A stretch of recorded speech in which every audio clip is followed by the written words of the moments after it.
Good morning, sir. Good morning.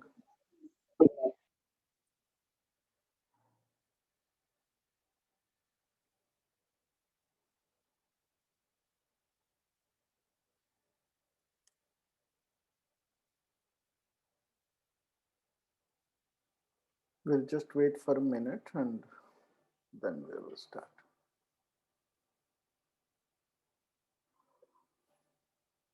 So we will start the revision for the next chapter, which is the potential and capacitance.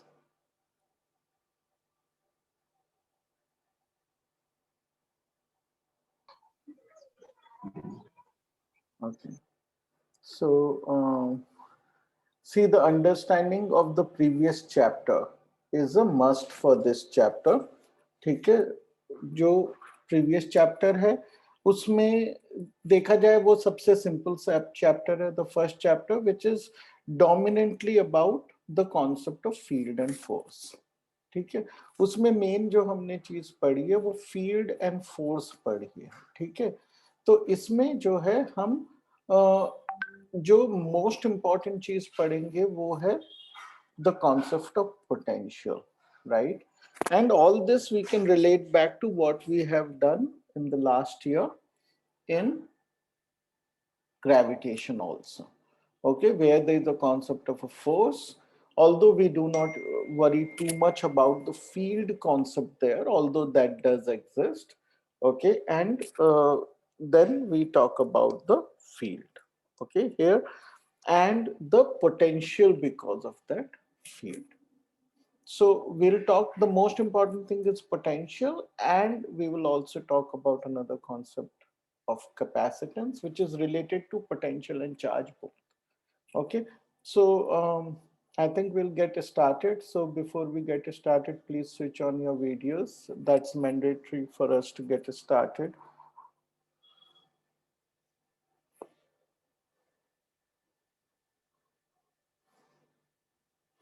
Mavish, you have to switch on your video.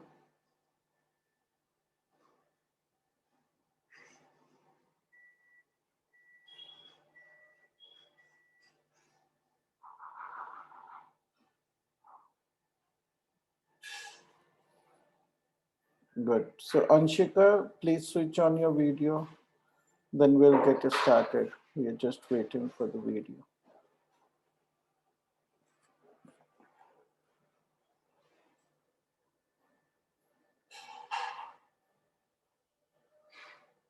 So Anshika, your video is on, but it's not showing up. It's showing a dark screen. So just check it out. I'll get started anyways. Okay.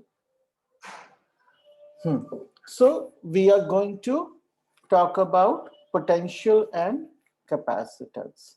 Okay, we need to recall what we have learned in the previous chapter. Okay, so this is anyway revision, so I'm expecting you know a lot of it. लेकिन 5-6 महीने हो गए हैं ये सब पढ़कर, तो it's quite natural कि कुछ चीजें आप भूल गए होंगे, तो कोई भी घबराने की बात नहीं है, right? It is the entire learning process is we learn, then we keep revising, and that is the way we will remember these things in one go. It may not be possible to remember at times, so वो कोई घबराने की बात नहीं है. तो we will keep it as an interactive session as usual. So let's move. Is electrostatic force a conservative force or is it a non-conservative force? Who will answer this question?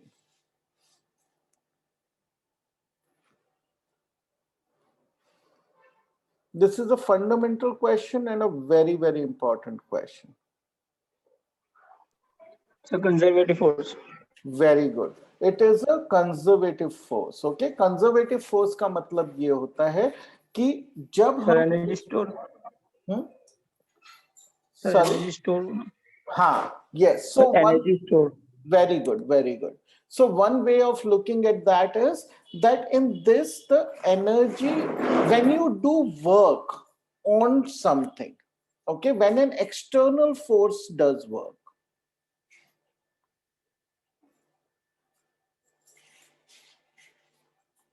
okay, then because of a conservative force. External force conservative हो ना हो हमें उससे फर्क नहीं पड़ता, लेकिन जिस चीज पे वो वर्क कर रही है किसी फोर्स के अगेंस्ट, ये कंजर्वेटिव फोर्स है।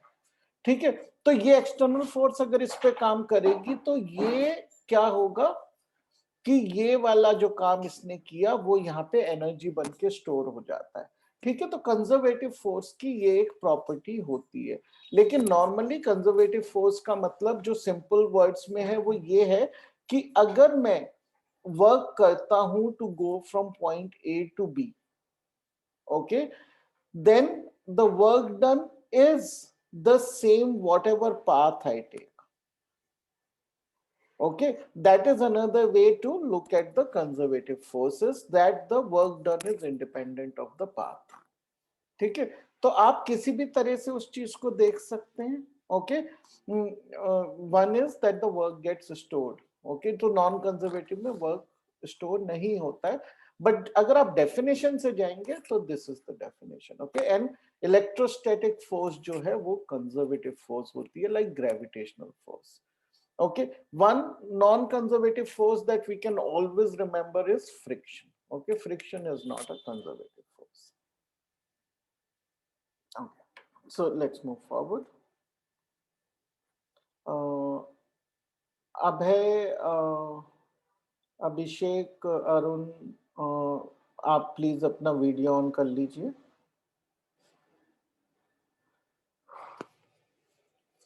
Define electric potential.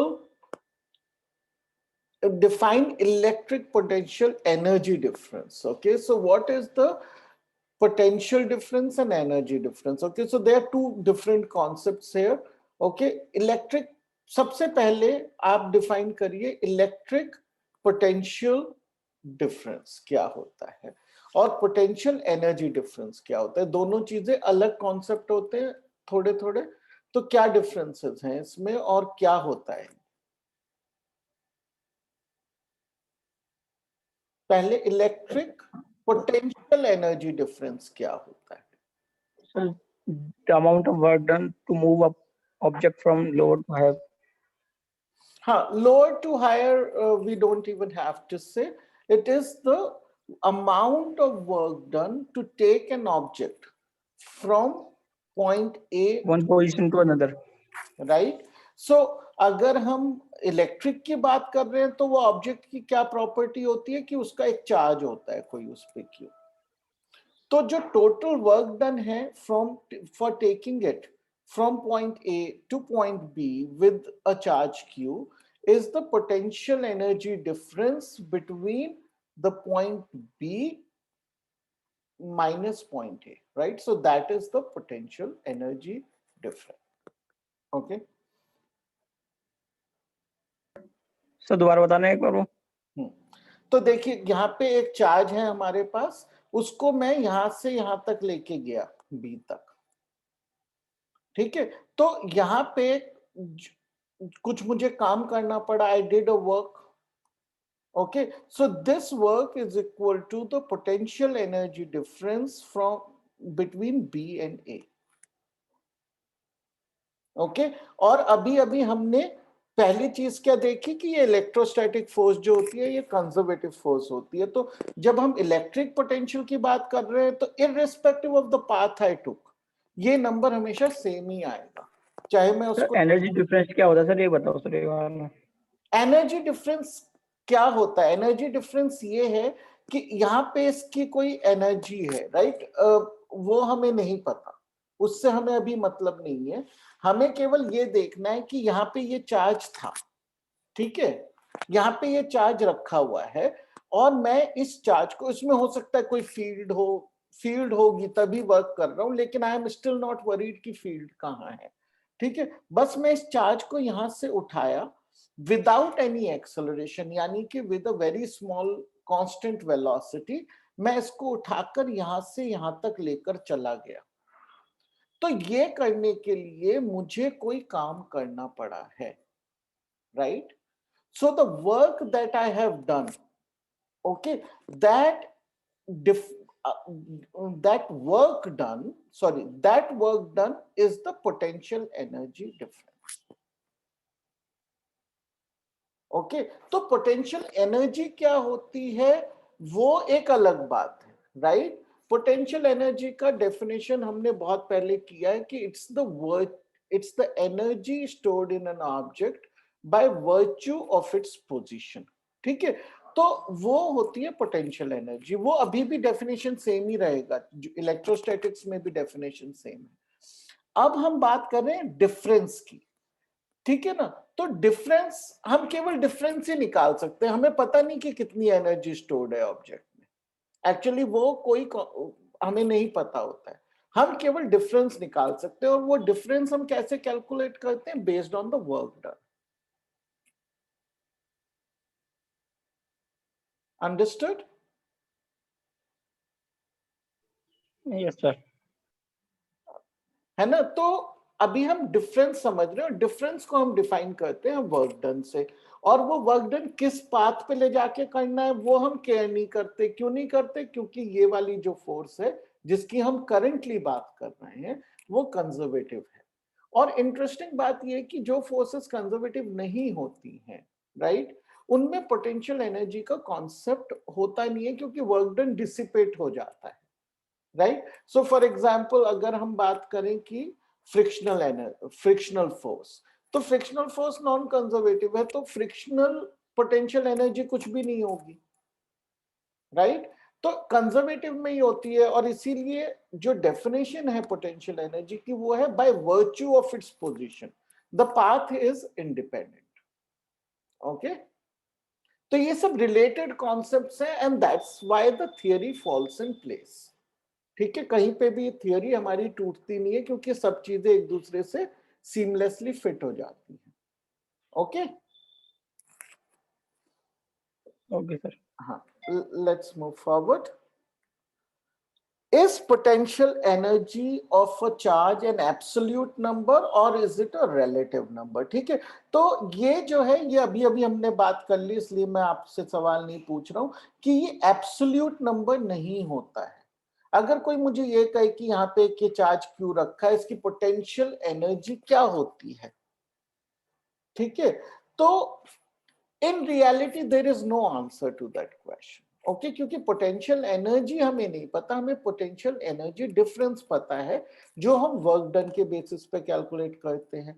ठीक है, तो ये हमेशा रिलेटिव है, यानी कि जब भी मैं पोटेंशियल एनर्जी देख रहा हूं of a point B with respect to a point A, तो वही मेरे पास एक रिलेटिव नंबर है।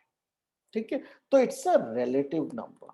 लेकिन जब हम डे टू डे लाइफ में बात करते हैं तो हम ये कहते हैं कि इसकी पोटेंशियल एनर्जी इतनी है, राइट। हम ग्रेविटी में भी बोलते थे कि what is the potential energy of this object, mgh, right. तो हम उसको केवल पोटेंशियल एनर्जी बोल देते हैं। तो ये हम कैसे बोल पाते हैं? It is based on a convention. Convention का मतलब जो ट्रेडिशनली एग्रीड चीज है। तो वो कन्वेंशन क्या है जिसके बेसिस पे हम पोटेंशियल एनर्जी को बिना डिफरेंस के जस्ट पोटेंशियल एनर्जी बोल देते हैं? तो किस कन्वेंशन पे बोलते हैं? Anybody can answer that?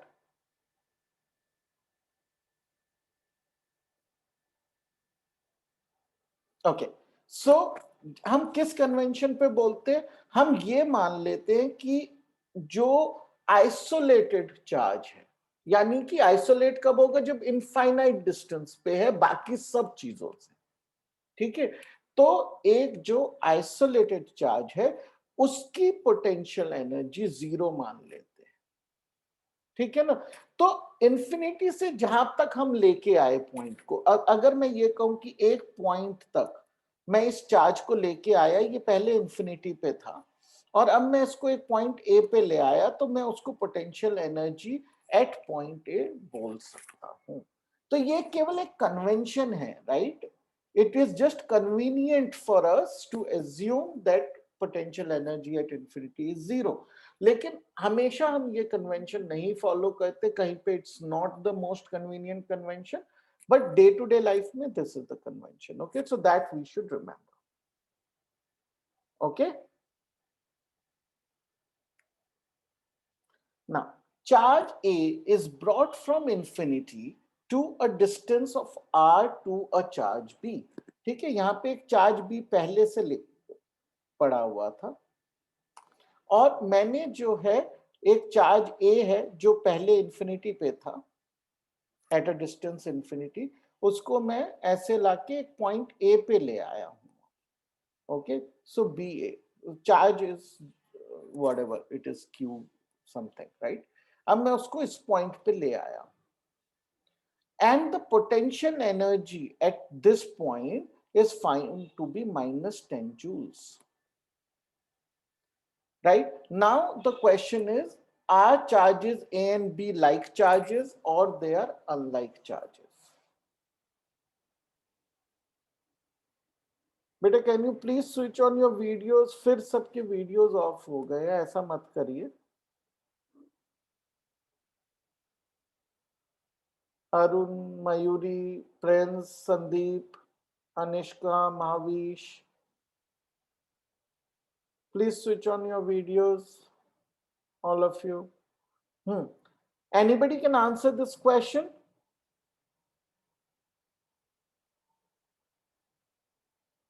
कि इंफिनिटी से मैं लेके आया और उसका जो potential energy was found to be -10 joules. तो अब क्वेश्चन ये है कि यहाँ पे जो चार्ज है, let me call it Q B और ये Q A, just for simplicity, तो ये लाइक चार्जेस हैं या अनलाइक चार्जेस हैं? Can somebody try to answer this question?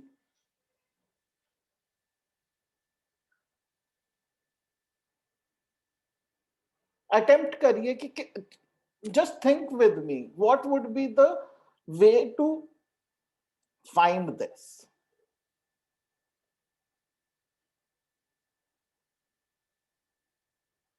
Unlike charge है. ये अनलाइक चार्जेस हैं. Yes sir.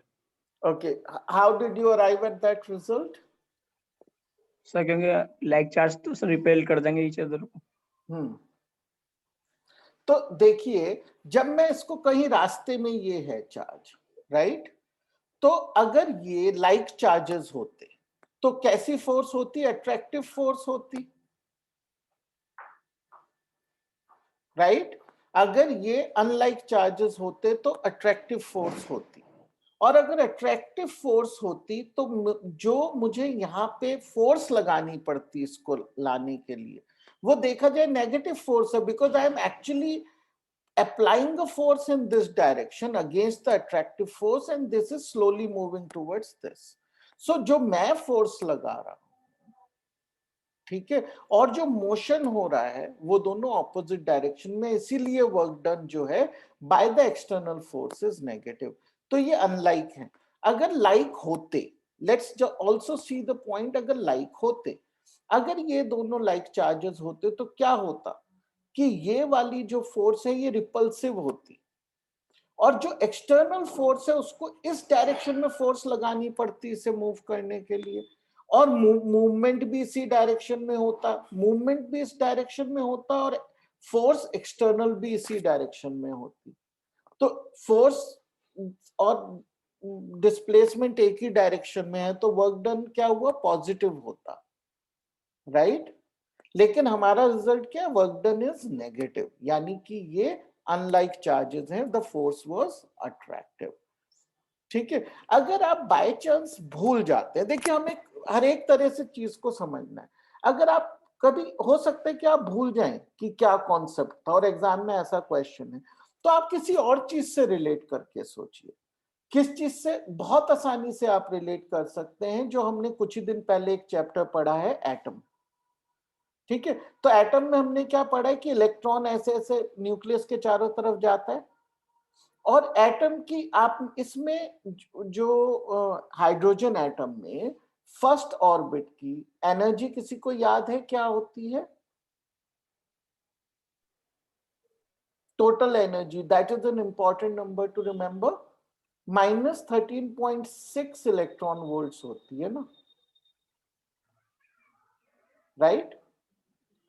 तो ये पॉजिटिव होता है, ये नेगेटिव होता है, तो इसकी नेगेटिव एनर्जी होती है, राइट. तो आप उससे भी याद रख सकते हैं, क्योंकि रिजल्ट नेगेटिव है तो इसका मतलब ये अनलाइक चार्जेस रहे होंगे. ठीक है, ये मैं आपको केवल इसलिए बता रहा हूं कि ये नंबर आपको याद है, आप उससे ये आंसर बिना थियरी लगाए भी सोच सकते हैं। ठीक है, तो एक ही क्वेश्चन को कई तरह से अप्रोच करना आना चाहिए ताकि we can always solve the question and also check our answer. Okay. Okay. Okay. Let's move forward. What is the meaning of electric potential? ठीक है, अब देखिए डिफरेंस कर दिया है यहाँ पे, बहुत छोटा डिफरेंस है, so be careful. Electric potential energy की जगह अब मैं बोल रहा हूं इलेक्ट्रिक पोटेंशियल, वर्ड एनर्जी मैंने हटा दिया है। तो इसका क्या मतलब होता है, पोटेंशियल का क्या मतलब होता है?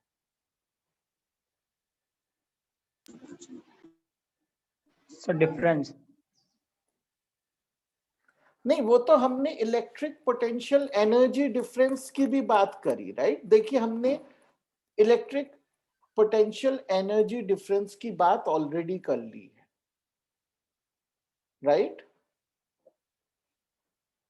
हमने क्या कहा कि पोटेंशियल डिफरेंस, एनर्जी डिफरेंस क्या होता है कि एक चार्ज है, सॉरी, दो पॉइंट्स हैं, पॉइंट ए है, पॉइंट बी है, और मैं पॉइंट ए से पॉइंट बी तक चार्ज को लेके गया।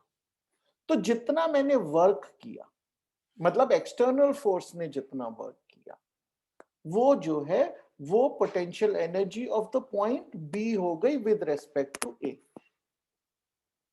ओके, या पोटेंशियल एनर्जी डिफरेंस हो गया बिटवीन बी एंड ए। तो वो पोटेंशियल एनर्जी हो गई। ये अब मैंने एनर्जी वर्ड ड्रॉप कर दिया है, और हम ज्यादा जो इस चैप्टर में बात करेंगे इसी टर्म की करेंगे। ये बहुत इंपॉर्टेंट टर्म है, इलेक्ट्रिक पोटेंशियल, बिना एनर्जी के वर्ड है ये। तो इसका क्या मतलब होता है? बेटा वीडियो ऑन रखिए प्लीज, बार बार उसमें हम, ये बहुत ही इंपॉर्टेंट कॉन्सेप्ट है, right? Let's not waste time on videos on this, right? तो बताइए कि क्या डिफरेंस है? Anybody can attempt answering this.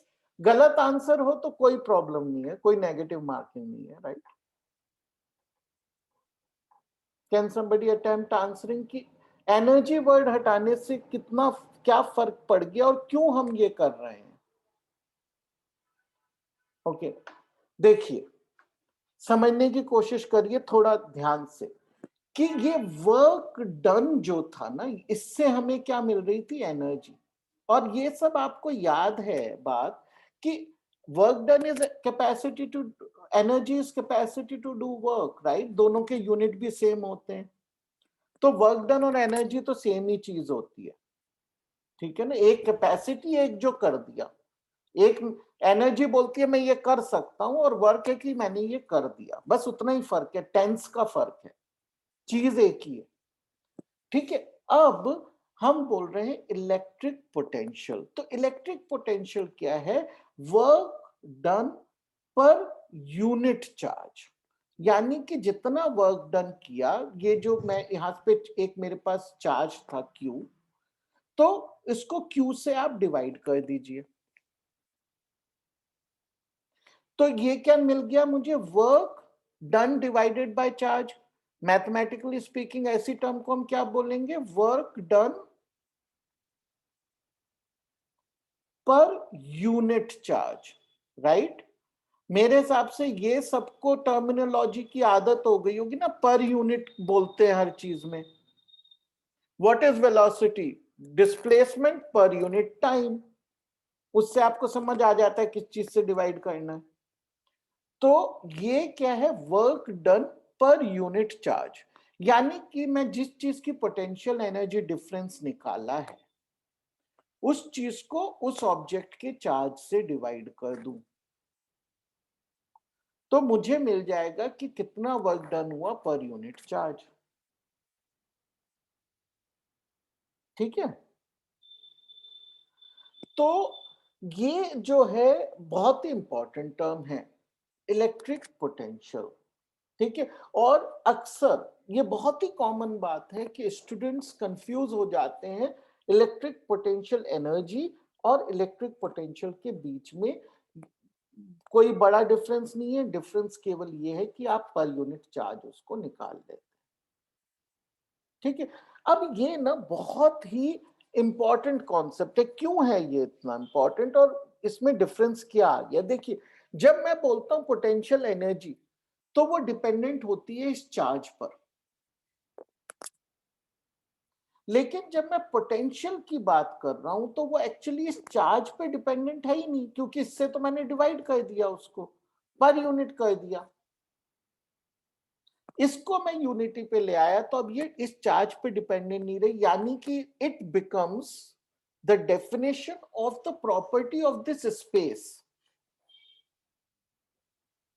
तो जब मेरे को ये बताना है कि अब मैं I don't care about the charge, I am only telling कि पॉइंट ए का पोटेंशियल ये है, पॉइंट बी का पोटेंशियल ये है, पॉइंट सी का पोटेंशियल ये है, बस मैं सबके पोटेंशियल बता दूं आपको। और फिर मैं आपको कहूं कि ये चार्ज लीजिए 2 कूलम का, इसको पॉइंट ए से पॉइंट सी तक ले जाइए, बताइए कितना काम होगा, राइट? तो आप क्या कर सकते हैं, आपको पोटेंशियल तो पता है हर एक पॉइंट का, उसमें चार्ज को मल्टीप्लाई करिए, आपको पोटेंशियल एनर्जी पता चल जाएगी वहां पे, और सब्ट्रैक्ट करके आप डिफरेंस निकाल सकते हैं। ठीक है, तो जहां पे पोटेंशियल एनर्जी प्रॉपर्टी है इस चार्ज की, वहीं पे पोटेंशियल प्रॉपर्टी है इस स्पेस की, right? So with potential we define what's happening in the space, and with potential energy we define what is the capacity to do work of that particular charge. ठीक है, तो ये बहुत ही important concept है। अगर आपको थोड़ा भी कंफ्यूजन है, आप इसके बारे में पहले सोचिए, और ये क्लैरिटी होना चाहिए 100% दिमाग में। ओके, चलिए आगे बढ़ते हैं। अगर किसी को कोई भी डाउट है please keep asking. Right its expression for an isolated point charge. ठीक है, तो अब हम, क्योंकि हमने क्या कहा कि पोटेंशियल तो प्रॉपर्टी है स्पेस की, राइट? तो अब मेरे पास एक पॉइंट चार्ज है, मान लीजिए यहाँ पे मेरे पास एक पॉइंट चार्ज है, और इसका जो चार्ज है इस पॉइंट चार्ज का, वो मान लीजिए Q है। अब ये पूछ रहा है कि एक्सप्रेशन लिखिए कि इसकी वजह से पोटेंशियल, इलेक्ट्रिक पोटेंशियल क्या होगा, let's say at a point which is distant by r। तो ये जो पॉइंट है, ये जो जगह है, इस जगह पे पोटेंशियल बताइए क्या होगा। ओके, तो obviously potential, like potential energy, we will assume infinity पे 0 है, तो यहां पे पोटेंशियल क्या होगा, वो क्या नंबर होगा?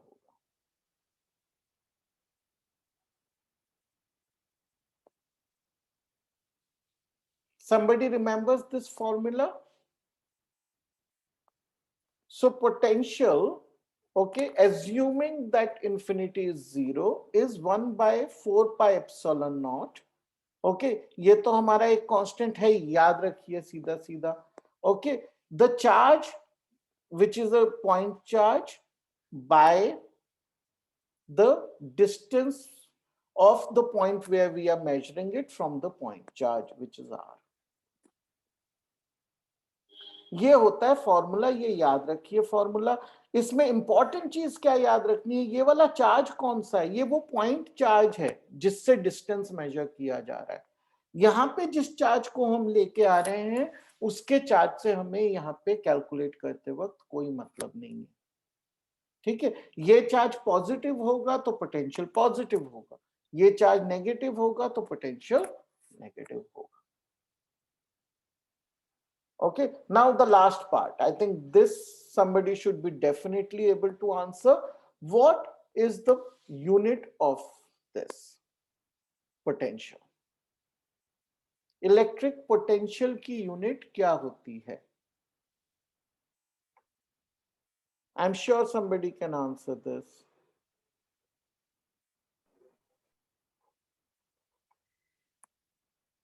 पोटेंशियल या पोटेंशियल डिफरेंस की भी सेम ही यूनिट होगी, क्योंकि वो तो केवल डिफरेंस है। क्या होती है, किसी को याद है पोटेंशियल की क्या यूनिट होती है? आप डे टू डे इतना बोलते हो। Sir volt. Volt, very good. Okay, so volt होती है इसकी यूनिट। ओके और अगर कोई पूछता है कि भाई ये वोल्ट क्या चीज है, तो आप बड़े आराम से सोच सकते हैं ये क्या था, ये एनर्जी अपॉन चार्ज था, राइट?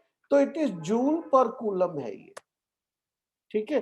फिर जूल जो है, जूल के आप यूनिट्स जानते हैं, जूल क्या होता है? ओके वो होता है फोर्स इनटू डिस्टेंस, तो आप उसको फोर्स इनटू डिस्टेंस लिख लीजिए, पर कूलम लिख लीजिए, ठीक है। इस तरह करके आप इसके डायमेंशंस इजीली निकाल सकते हैं, ठीक है। Usually I never remember dimensions, मुझे तो जरूरत होती है मैं निकाल लेता हूँ, ठीक है।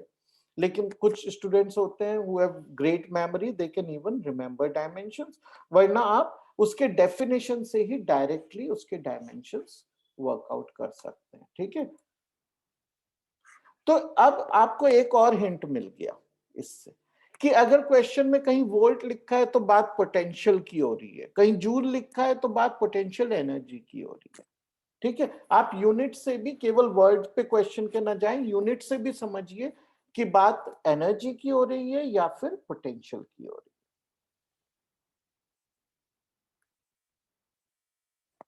है। Okay, now let's move on. Relation between potential energy of a charge and electric potential due to a charge, ठीक है।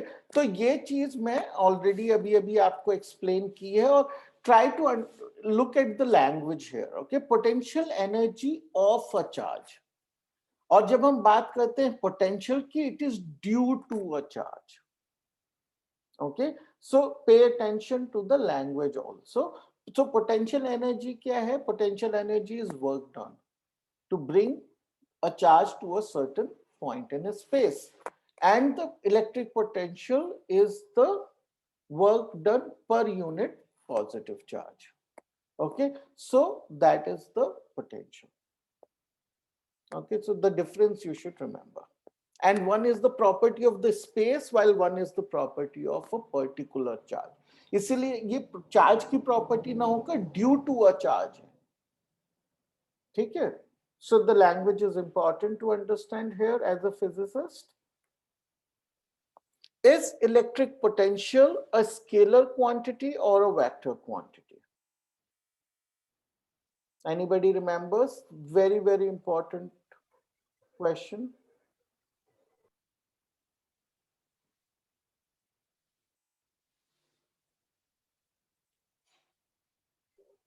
So scalar.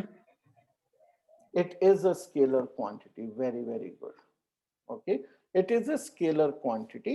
तो याद रखिए जो फील्ड है, फील्ड फोर्स, ये दोनों चीजें, दोनों रिलेटेड चीजें हैं, ये जो हैं ये वेक्टर्स हैं, दोनों ही, ठीक है। और जो पोटेंशियल है, पोटेंशियल किससे relate? Potential potential potential energy, work done, all of these are scalar quantities, okay. ये याद रखिए, ये इंपॉर्टेंट है। लेकिन स्केलर का मतलब क्या है कि इसमें एल्जेब्राइक होती हैं, पॉजिटिव नेगेटिव वैल्यूज होती हैं, ठीक है ना। एब्सोल्यूट वैल्यूज नहीं होती है, पॉजिटिव नेगेटिव वैल्यूज होती है, लेकिन सेंस ऑफ डायरेक्शन नहीं होती। Excuse me. We know electric field follows the rule of superposition, right? हमने रिवीजन में भी किया था कि सुपरपोजिशन होता है, अगर मल्टीपल चार्जेस की फील्ड है तो उन सबको हम वेक्टोरियली ऐड कर सकते हैं। Does electric potential also follow the rule of superposition?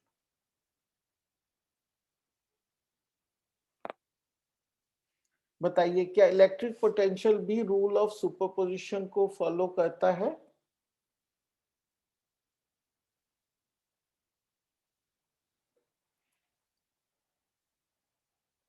Anybody remembers?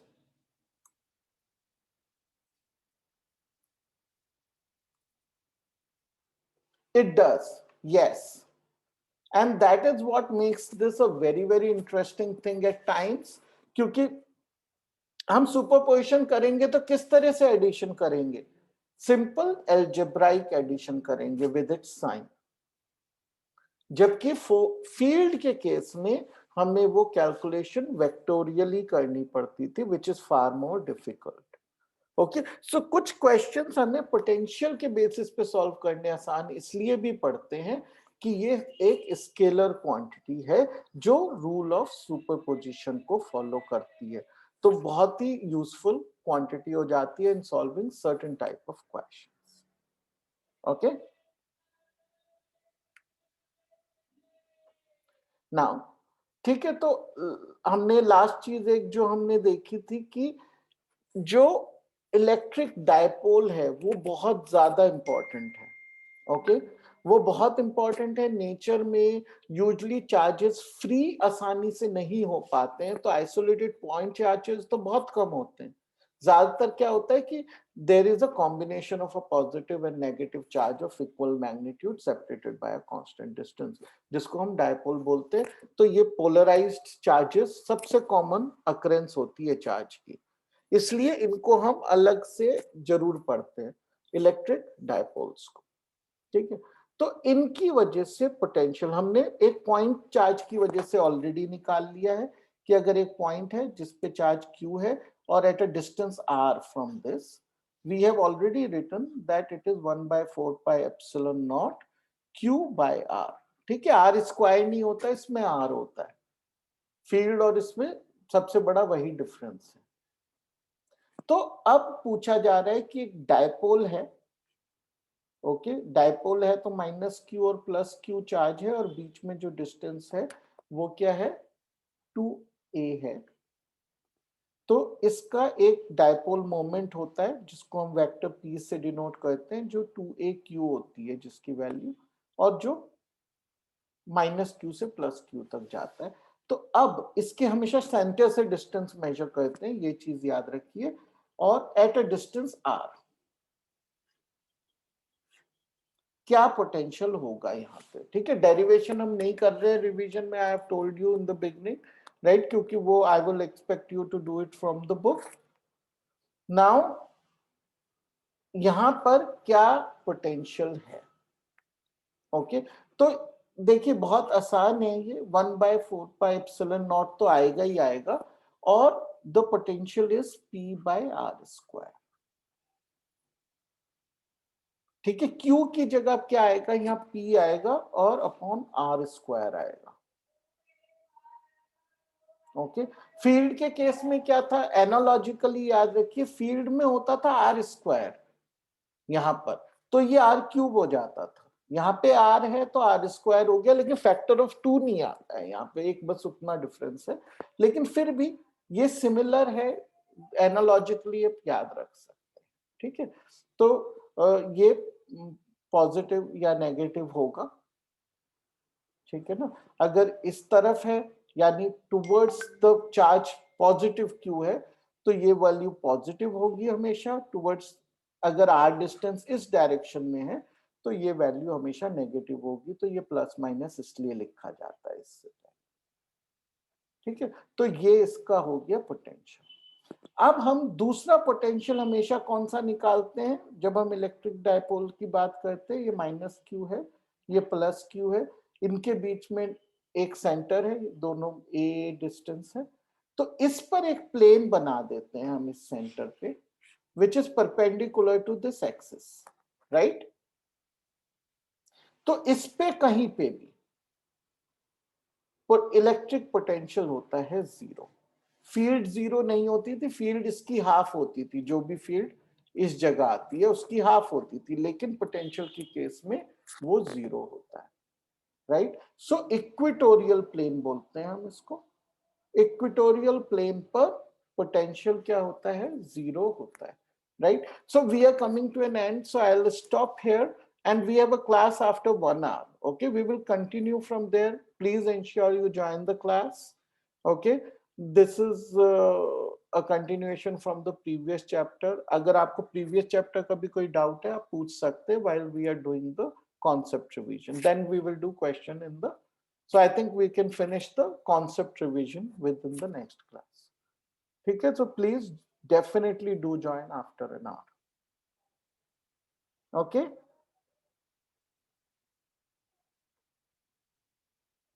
Bye for now.